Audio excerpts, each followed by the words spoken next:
فلسطین یہ صرف آج کا مسئلہ نہیں بلکہ پچھلے 3000 سال سے اس سٹی کو قبضہ کرنے کی لڑائی چل رہی ہے۔ آج سے 3300 سال پہلے اللہ نے موسیٰ علیہ السلام کو حکم دیا کہ بنی اسرائیل یہودی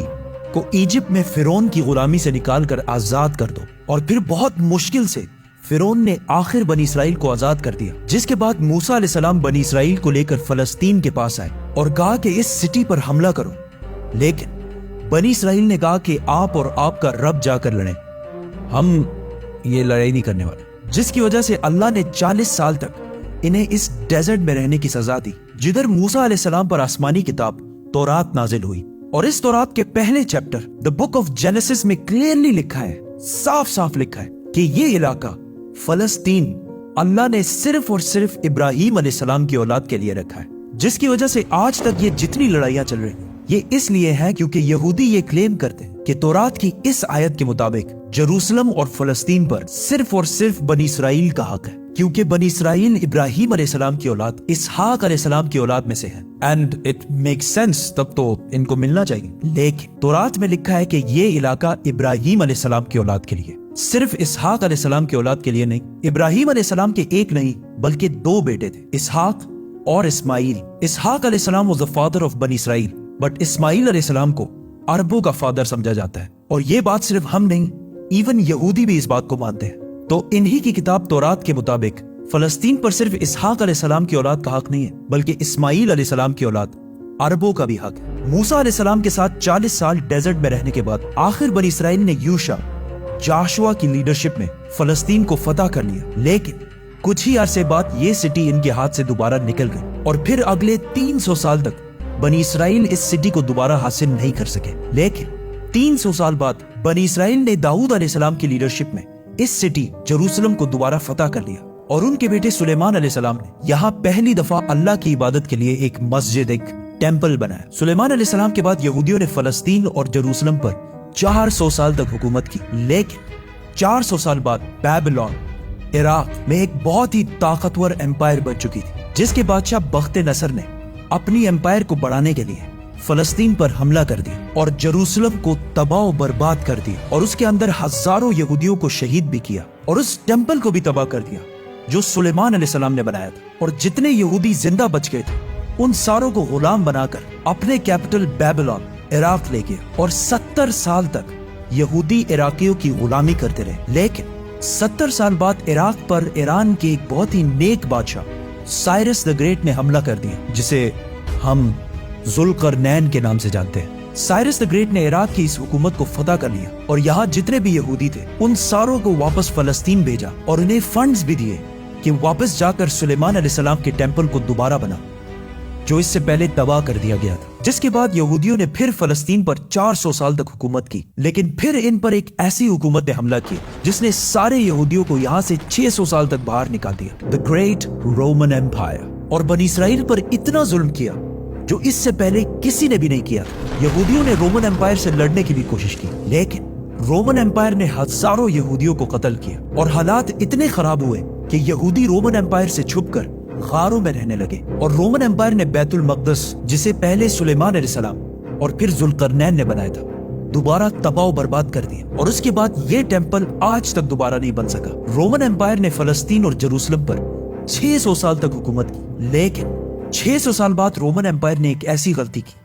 جو اسے کبھی نہیں کرنی چاہیے تھی۔ انہوں نے عرب میں بہت ہی تیزی سے پھیلتے ہوئے نئے ریلیجن اسلام پر حملہ کرنے کی کوشش کی، لیکن اسلامک ریلیجن اور خلافت اتنی تیزی سے پھیلتی گئی کہ کچھ ہی سالوں میں رومن اور پرشین امپائر دونوں کو فتح کر لی، جس کے بعد حضرت عمر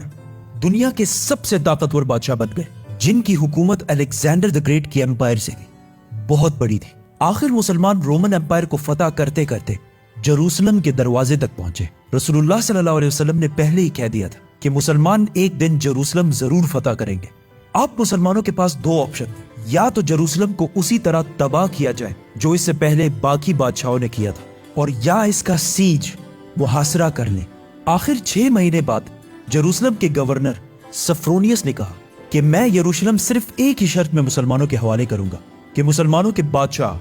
عمر خود آ کر مجھ سے ملے۔ تو خالد بن ولید رضی اللہ تعالیٰ عنہ نے سوچا کہ اب مسلمانوں کے امیر المومنین کو کیوں ڈسٹرب کیا جائے، تو وہ خود عمر بن کر سفرونیس سے ملنے گئے، کیونکہ خالد بن ولید رضی اللہ تعالیٰ عنہ کی اپیرنس بالکل حضرت عمر سے ملتی جلتی تھی اور دونوں کی ہائٹ بھی بالکل سیم تھی، آلموسٹ 7 فٹ۔ لیکن وہاں ایک شخص حضرت عمر سے پہلے ہی مل چکا تھا، تو انہوں نے کہا کہ یہ حضرت عمر نہیں ہو سکتا، تو مجبوراً خالد بن ولید رضی اللہ تعالیٰ عنہ کو حضرت عمر،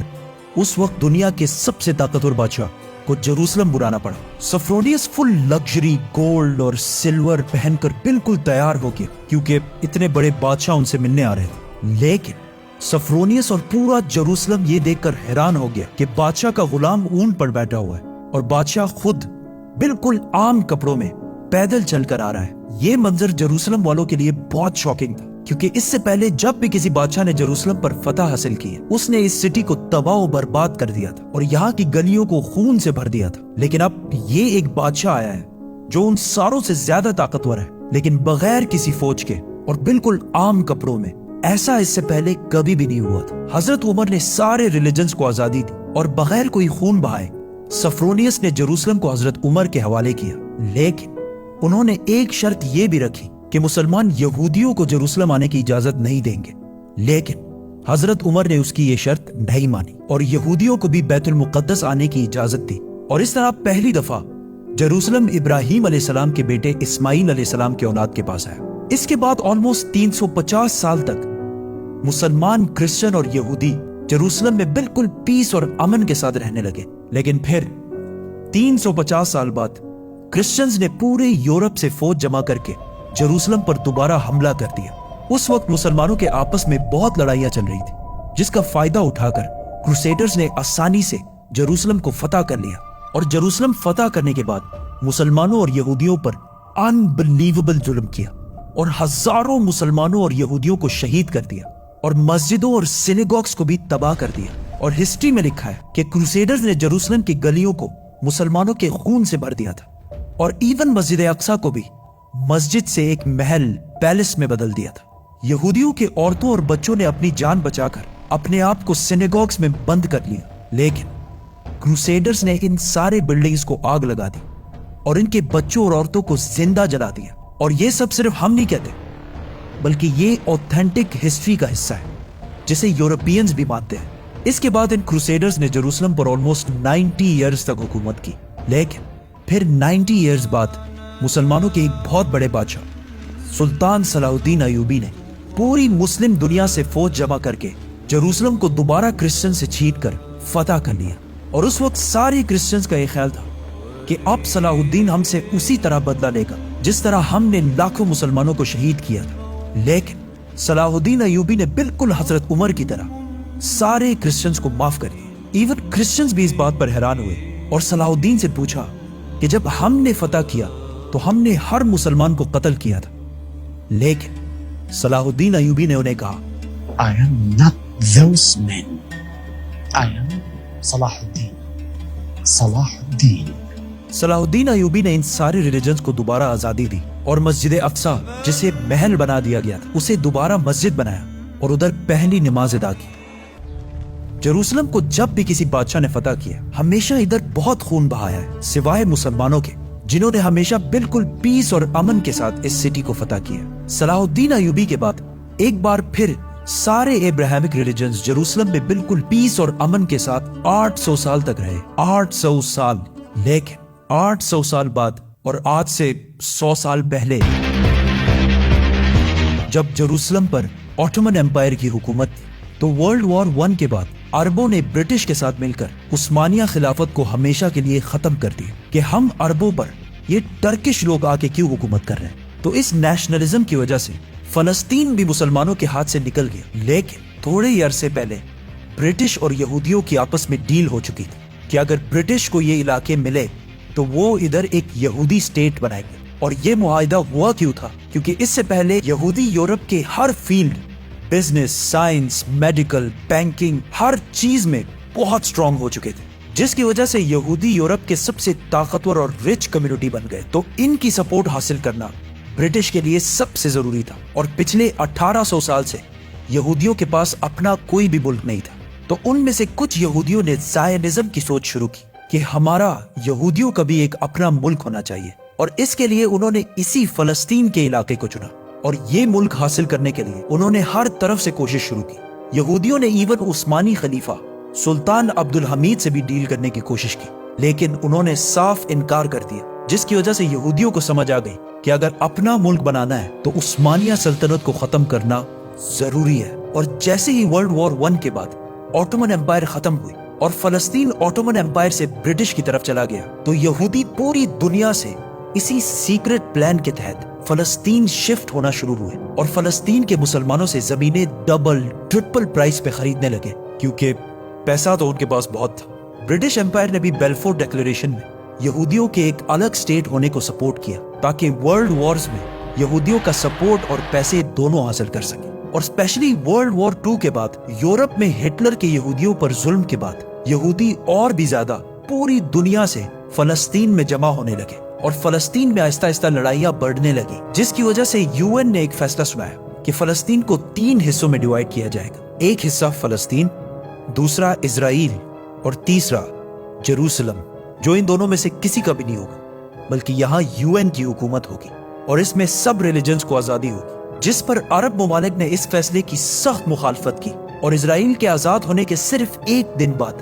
اسرائیل پر ہر طرف سے حملہ کر دیا. ایجپٹ، جارڈن، سیریا، تینوں کی فوجیں ایک ساتھ اسرائیل میں داخل ہوئی، لیکن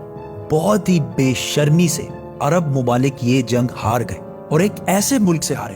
جو ان سے سائز میں بہت چھوٹا اور جو اس جنگ سے صرف 1 دن پہلے آزاد ہوا تھا. اس ہار کی وجہ سے جو پلان UN نے اس جنگ سے پہلے بتایا تھا اس کا صرف 40% علاقہ فلسطینیوں کو ملا اور 60% علاقہ اسرائیل نے فتح کر لیا اور ایون جیروسلم کی آدھی سٹی کو بھی فتح کر لیا. اسرائیل اکیلے یہ جنگ نہیں لڑ رہا تھا، بلکہ اس کے ساتھ پوری دنیا کا سپورٹ بھی تھا. ایون رشیا اور US دونوں کا سپورٹ اسرائیل کے ساتھ تھا. اسرائیل نے یہ علاقے فتح کر کے ٹائم بالکل بھی ضائع نہیں کیا اور 7 لاکھ عربوں کو فلسطین سے باہر نکال دیا. 7 لاکھ، جس کی وجہ سے فلسطین میں آہستہ آہستہ یہودی زیادہ اور عربی کم ہونے لگے. اس جیت کے بعد اسرائیل بہت سٹرونگ بن گیا اور پوری دنیا سے اور بھی زیادہ یہودی اسرائیل میں جمع ہونے لگے. اس کے بعد یہودیوں نے اپنے آپ کو عرب کے بالکل سینٹر میں ایک بہت ہی مضبوط حکومت بنا لی تھی. لیکن پھر بھی یہ 2 علاقے